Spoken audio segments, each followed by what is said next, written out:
Welcome to A News. I'm Omer Taslim and you're watching Turkey's Diplomacy.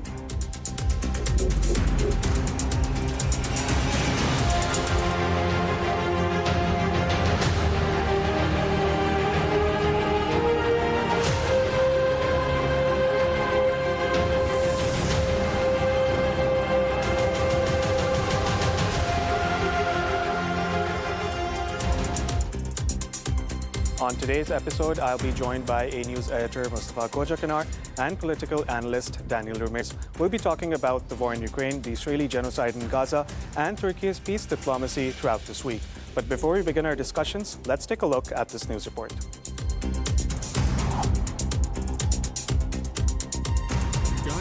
Her iki tarafta normalde Both sides normally want a ceasefire, and no one says he don't want a ceasefire. Because it is not easy to account for this to the world public opinion, and it is not something that keeps you morally high. But on the other hand, both sides have different demands for a ceasefire. These demands need to be reconciled, and negotiation and mediation are there for this. While these demands are being reconciled, they will be facing each other to some extent. I think that the views that parties like us will convey to them and the different perspectives and areas they will open up play an important role. We are trying to do our best at this point.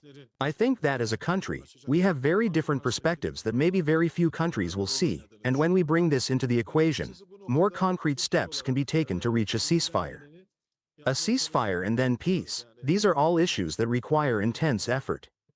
No intense diplomatic effort put forth is an issue that will cover one day, effort and cost of a war of this scale on the ground.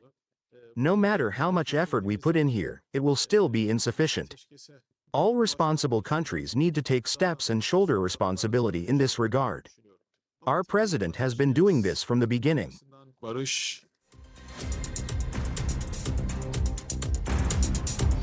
Welcome back to the program. A News editor Mustafa Kocakanar, a very warm welcome to you as well. Thanks for having me, Omar. Mustafa, let's start with Hakan Fidan, the Turkish foreign minister. He's in Ukraine today and he's expected to meet President Volodymyr Zelensky. Now, after a few days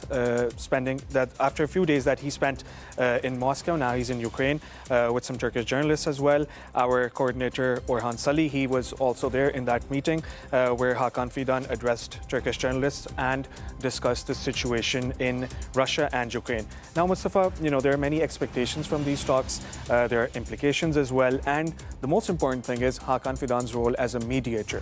Now, when he was in Russia, we saw that he met Medinsky, who was the lead negotiator in Istanbul, President Putin, and Lavrov, the Russian foreign minister.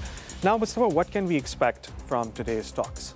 Omar, it has been a very busy week for Turkish Foreign Minister Hakan Fidan in terms of peace diplomacy. At the beginning of this week, Turkish Foreign Minister Hakan Fidan paid a two-day official visit to Russia, and he met with Russian President Vladimir Putin and his Russian counterpart Sergei Lavrov. Then he flew to Azerbaijan to participate in the trilateral summit among Turkey, Azerbaijan and Pakistan. And right now he is currently paying an official visit to Ukraine. He is in a meeting with his Ukrainian counterpart and Ukrainian President Volodymyr Zelensky. He has been expressing Turkey's views about the ceasefire and any possible peace deal between Ukraine and Russia. As you know, since the very beginning of the crisis between Ukraine and Russia, Turkey has been always prioritizing dialogue and diplomacy to put an end to the war in the Eastern Europe. Turkish Foreign Minister Hakan Fidan reiterated Turkey's determination to facilitate or mediate peace talks between two warring sides. And right now, as you know, Russian Foreign Minister Sergei Lavrov proposed a second round of talks between Ukraine and Russia, and it is scheduled to be held in Turkey's financial and cultural capital, Istanbul, next week. 2 weeks ago also we know that Istanbul hosted rare peace negotiations between two warring sides. U.S. Secretary of State Marco Rubio also represented the United States at these important negotiations. Right now, both sides have different demands for ceasefire or peace deals, but these demands, I think, need to be reconciled. That is the reason why Turkish decision makers are trying to mediate or facilitate the peace negotiations between Ukraine and Russia right now. Mustafa, also let's talk about Turkish President Erdogan, who over this week was in Azerbaijan, where he met Pakistani Prime Minister Shehbaz Sharif and Azerbaijan's President Ilham Aliyev. Now, there were many things, Mustafa, like we know the Karabakh War, you know, how Turkey supported Azerbaijan and ended the Armenian occupation in Karabakh and secured those lands. Then the opening of the Laçin airport, obviously a significant event. So, Mustafa, how are you monitoring these developments? You know, Turkey's role in Europe and in this region as well, you know, given the Israeli genocide in Gaza. So how are you looking at all of these developments from from this week? Well, it is crystal clear that Turkey has become the center of regional and peace diplomacy in recent years. As you mentioned, that Turkish President Recep Tayyip Erdogan have been always trying to balance any diplomatic negotiations between warring sides. On the other hand, this week he also went to Azerbaijan's recently liberated Laçin region. Turkish President Recep Tayyip Erdogan and Azerbaijani President Ilham Aliyev inaugurated the Laçin International Airport. It is clearly showing that Turkey's diplomatic actions are yielding positive results in terms of ensuring long-standing peace and stability in the Eurasia region. One nation, two states motto is defining the strategic cooperation between Ankara and Baku, and Islamabad is right now joining them. Pakistani Prime Minister Shehbaz Sharif praised Turkey's and Azerbaijan's role in de-escalating the recent geopolitical tensions with India in the region. On the other hand, as you know, since the very beginning of the crisis between Ukraine and Russia, Turkish President Recep Tayyip Erdogan has been in contact with both his Russian counterpart Vladimir Putin and Ukrainian leader Volodymyr Zelensky. President Erdogan hosted Zelensky several times in Turkey to discuss what can be done in terms of reaching any ceasefire or peace deal between two sides. I think that Turkey and Turkish decision makers are right now determined to take new steps to ensure long-standing peace and stability in the Eastern Europe. As you know, Turkey has been always calling for regional solutions for regional problems. I think Turkey's balanced approach to the Ukraine-Russia war is being praised by the international community.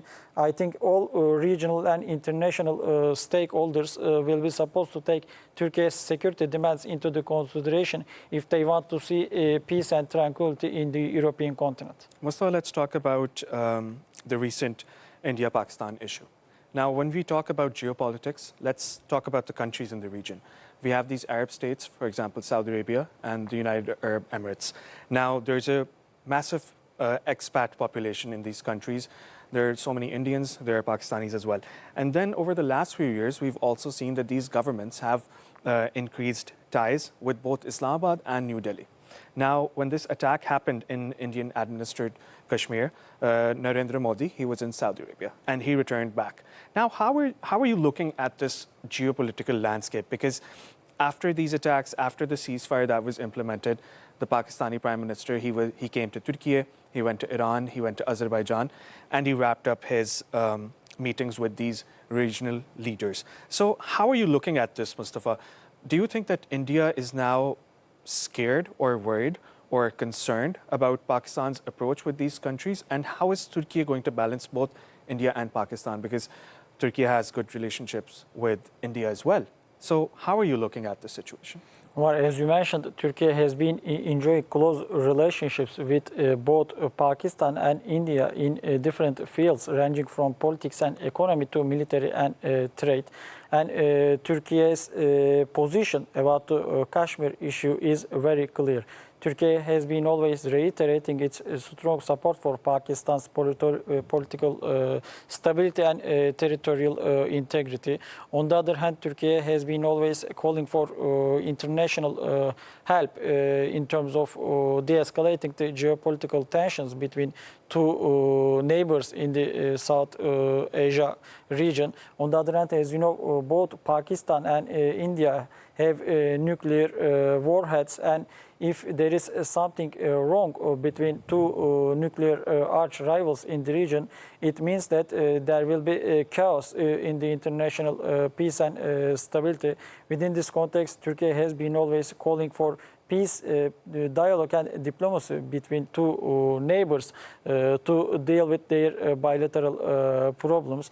And as you mentioned, that India launched military strikes against Pakistan at the end of April, and then Pakistan retaliated against India's military actions, and United States brokered ceasefire, stopped any possible military confrontation between Pakistan and India. As you mentioned, Pakistani Prime Minister Shahbaz Sharif also praised Turkey's role in terms of de-escalating the tensions in the region.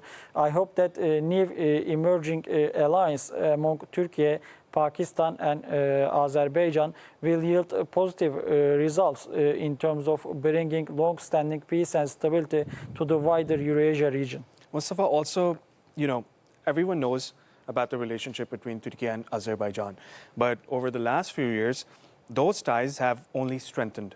Whether we talk about trade, whether we talk about political ties, economic ties, defense ties, all of that has strengthened over the years. Now, it is extremely significant that Erdogan visited Azerbaijan for the opening of the Laçın airport.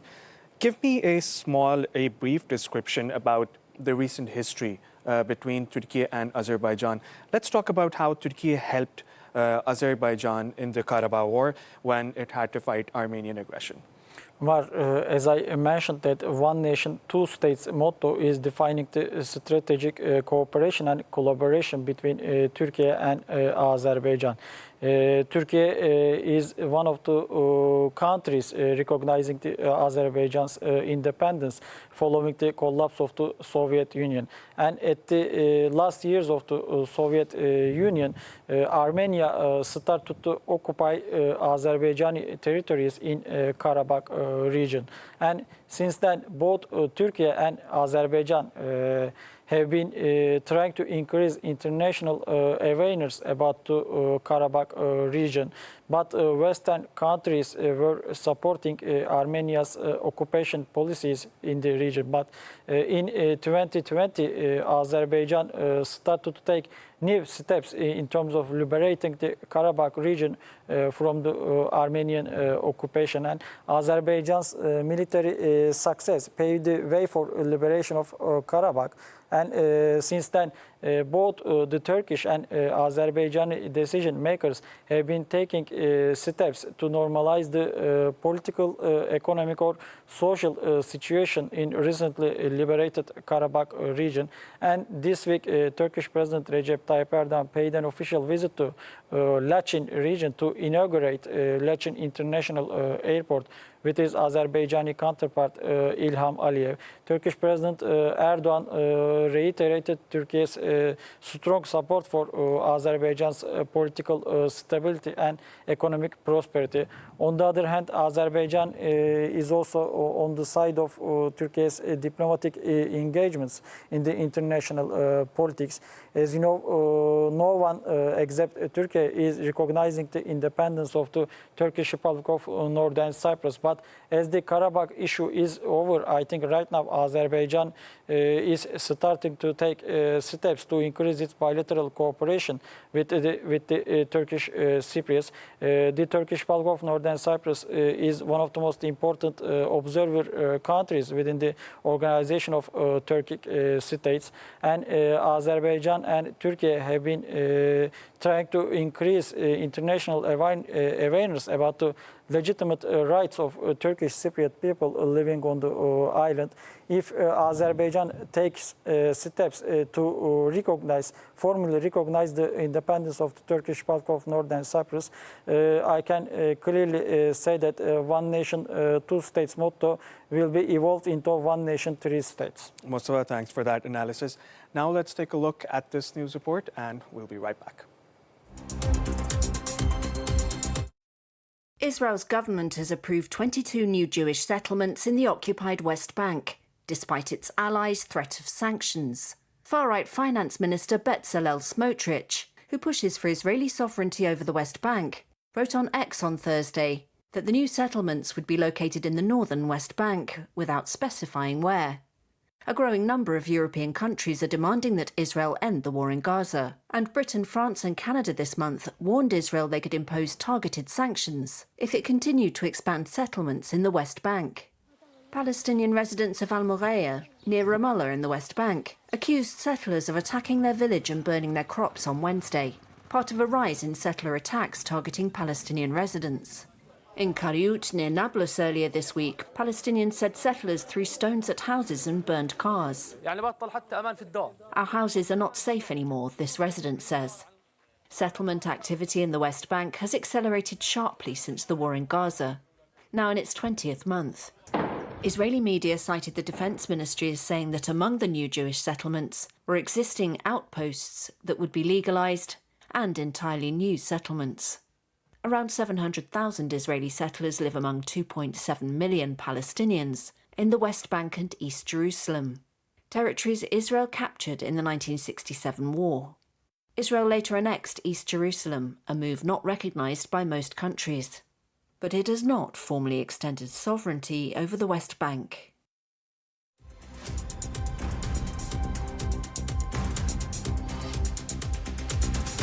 Welcome back to the program. Let's take a look at the front page of Daily Sabah. Mustafa, we're talking about Israeli expansionism, right? When people say there's a ceasefire in the occupied Gaza Strip, the war just continues in the occupied West Bank. Now, Israel has approved 22 more Jewish settler colonies in the occupied West Bank. What's the latest? As Daily Sabah's headline indicates that Israeli decision makers more than 20 more Jewish settler colonies in the occupied Palestinian territory West Bank, and it is clearly showing that Israel is pursuing expansionist agenda in the Middle East. As we also know, Israel is still continuing its military offensive in the Gaza Strip, and right now I think Israel is facing isolation in the international arena because Israel's European allies slammed latest decision to expand settlement activities in the occupied West Bank. I think that all the international community is supposed to take steps against Israel to convince the Israeli decision makers to stop and to halt their expansionist agenda in the region. I think that if Israel continues its way with this expansionist agenda, the Israeli decision makers will be totally isolated from the international community. I think that it will not help the Israeli people living in peaceful situation in their country in the Middle East. Mustafa, also Syria has been an important issue for Turkey. Now, the Defense Ministry has said that Ankara won't allow separatists in Syria. Now, Turkey has been fighting terrorism in northern Syria, as we all know, for a number of years. What's the latest from the Defense Ministry?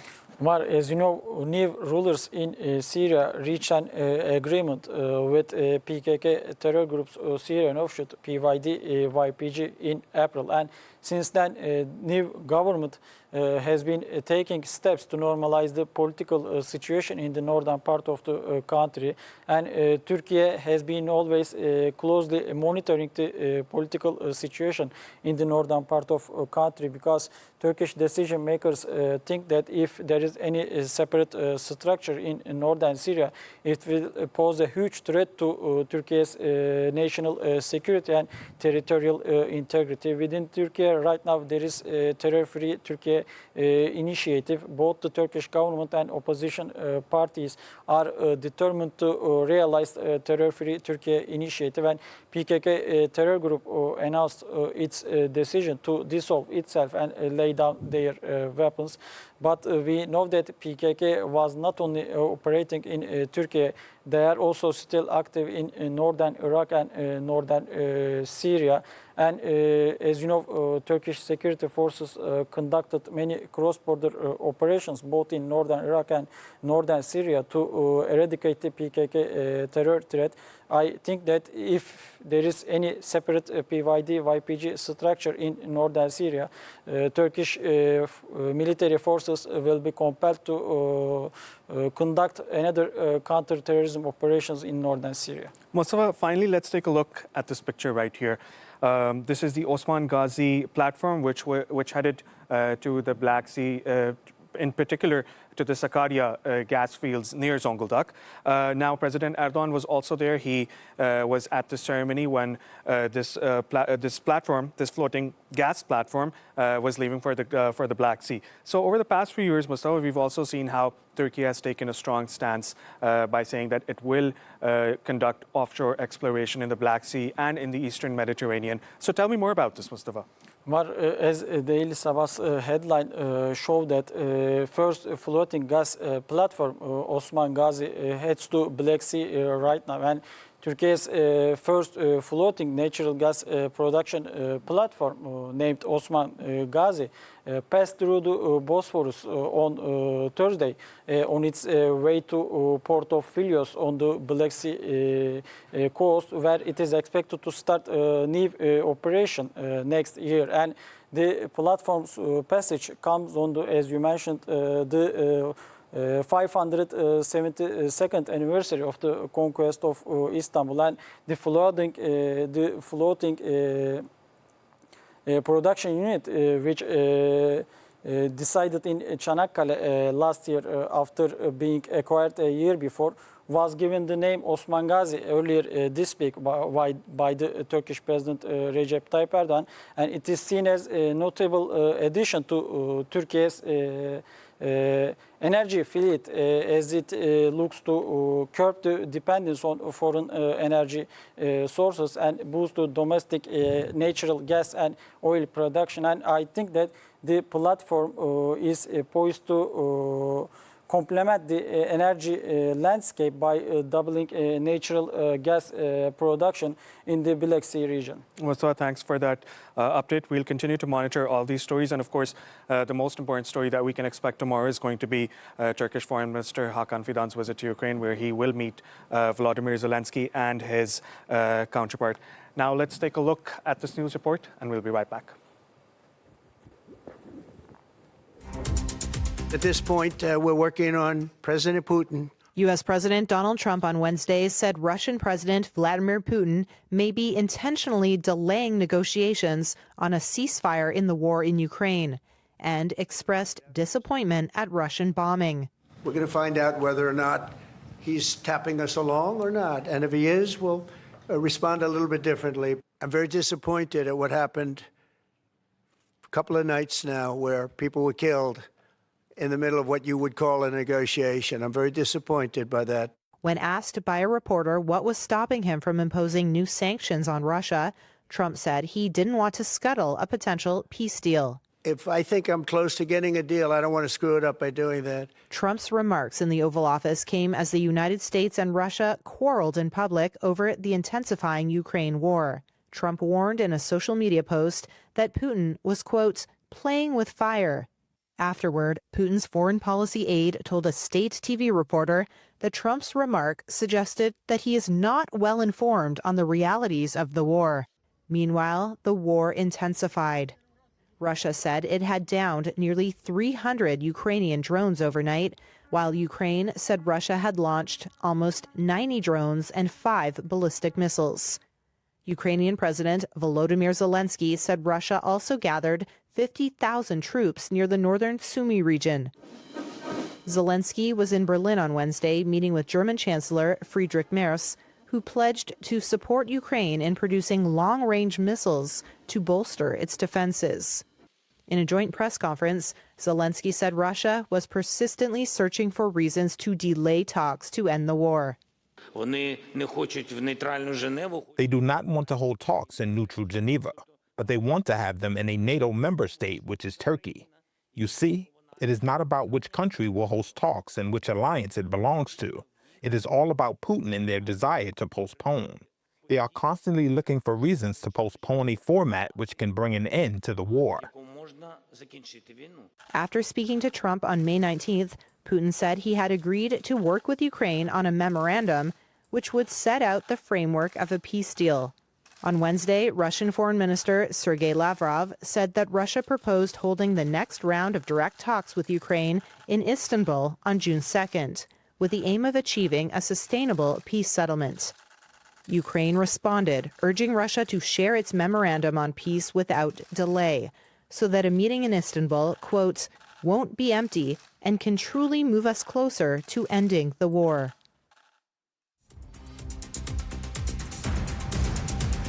Joining us now from Berlin is Daniel Ramirez, who is a political analyst and the regional group leader for the Americas at the Heidelberg Institute for International Conflict Research. Daniel, welcome to the program.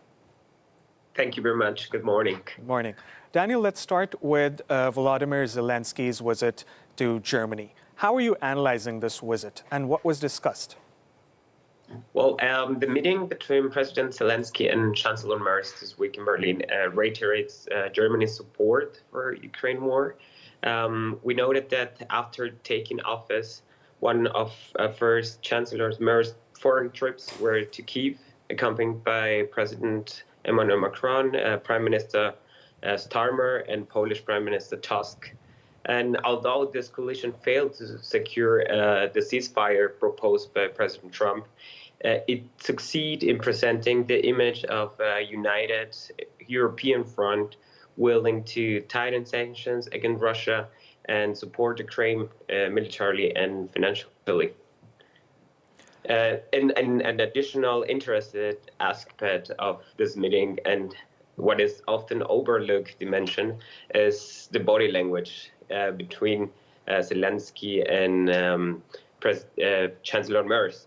You know, when you see the photos and the videos, you see them standing close to each other, smiling, laughing. And this warmer dynamic compared to the more reserved and distant tone of Scholz also signaled policy difference and a more potentially personal and robust era of German-Ukrainian relations in this matter.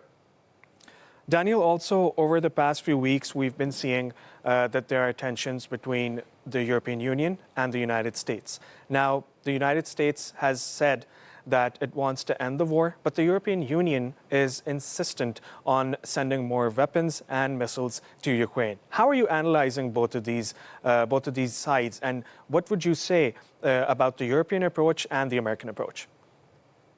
Well, I think the Europeans are seeing that the war is not ending with a negotiation. It has been a long-term war, and Merz also said after the meeting this Ukraine must prepare for a much longer war, and America is trying to push a negotiation table, and this is different from the German approach.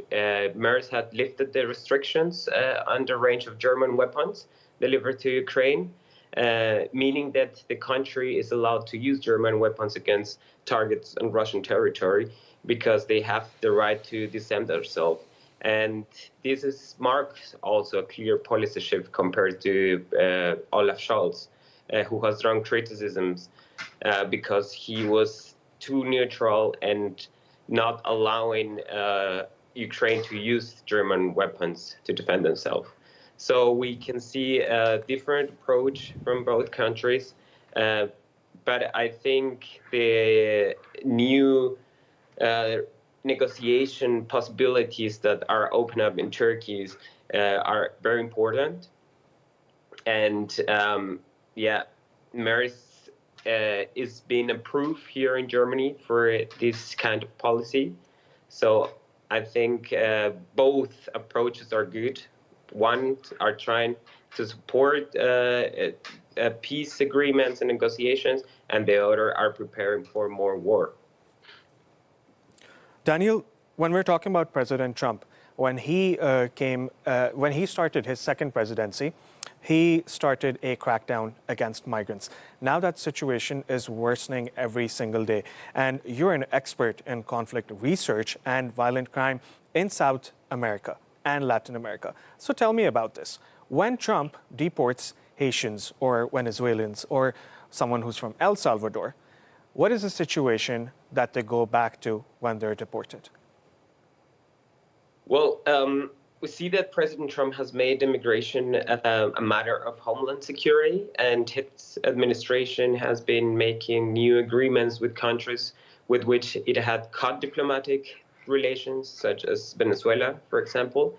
And when they sent immigrants back to the countries, they face really hard conditions, totalitarian and failed states, and there are no prospects for economic opportunities.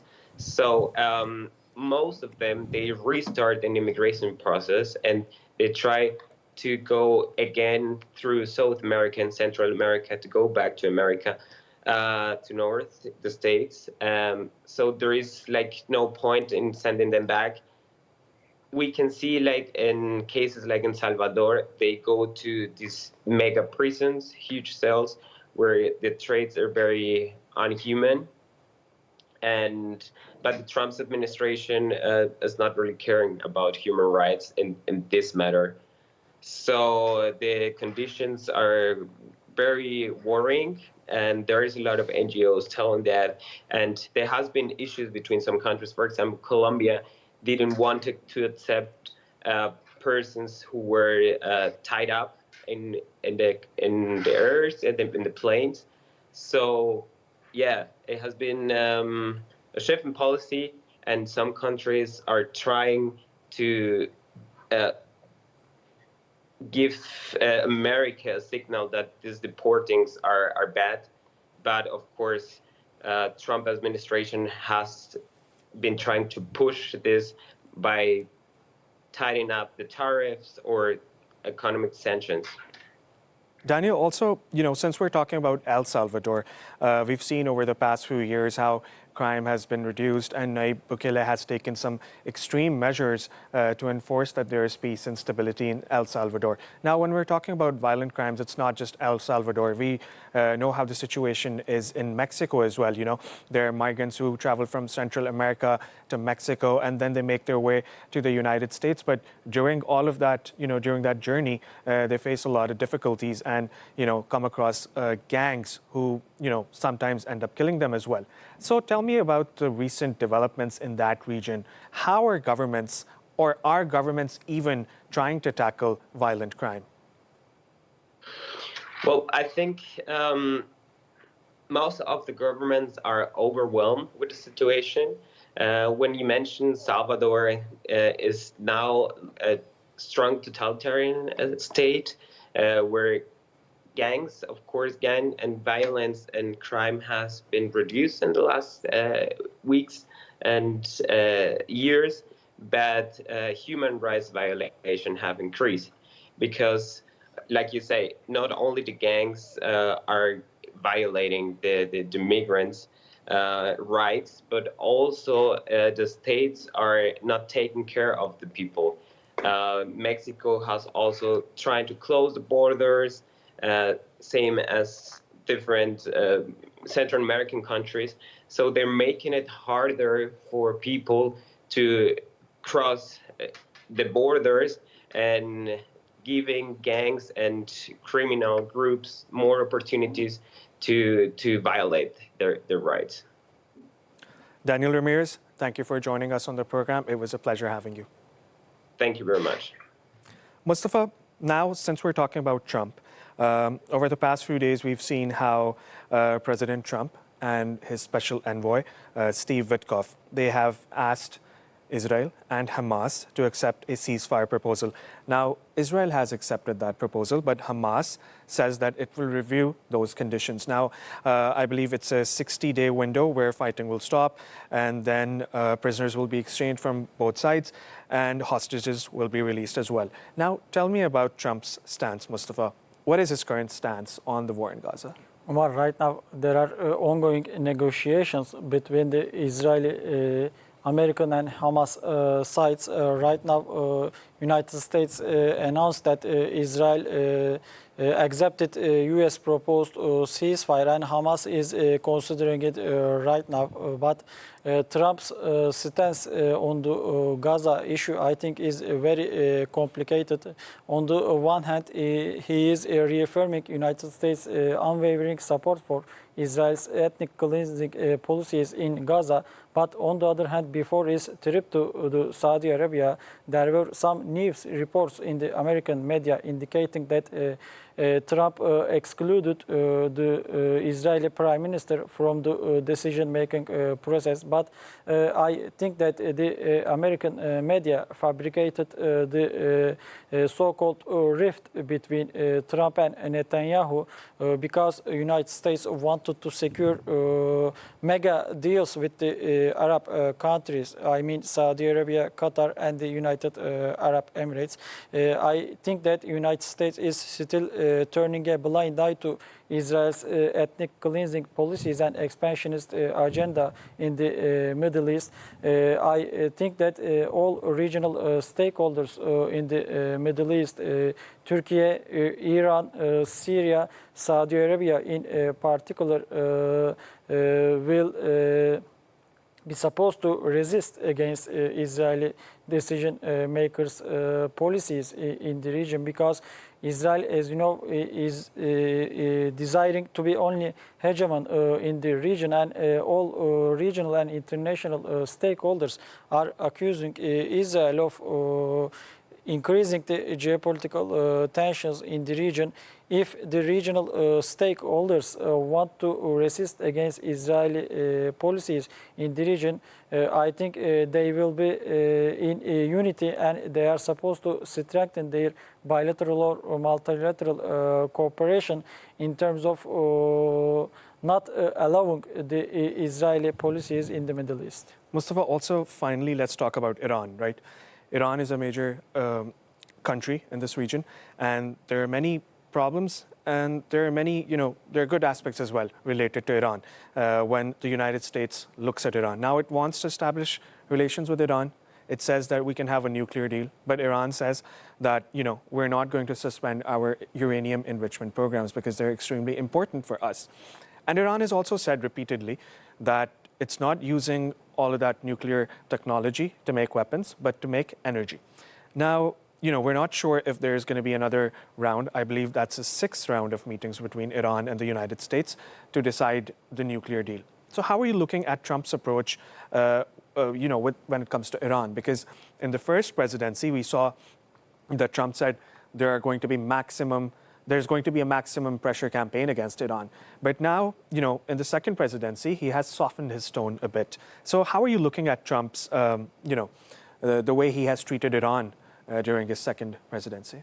Well, there are also negotiations between the United States and Iran to reach a new nuclear deal, because, as you know, during his first presidency, U.S.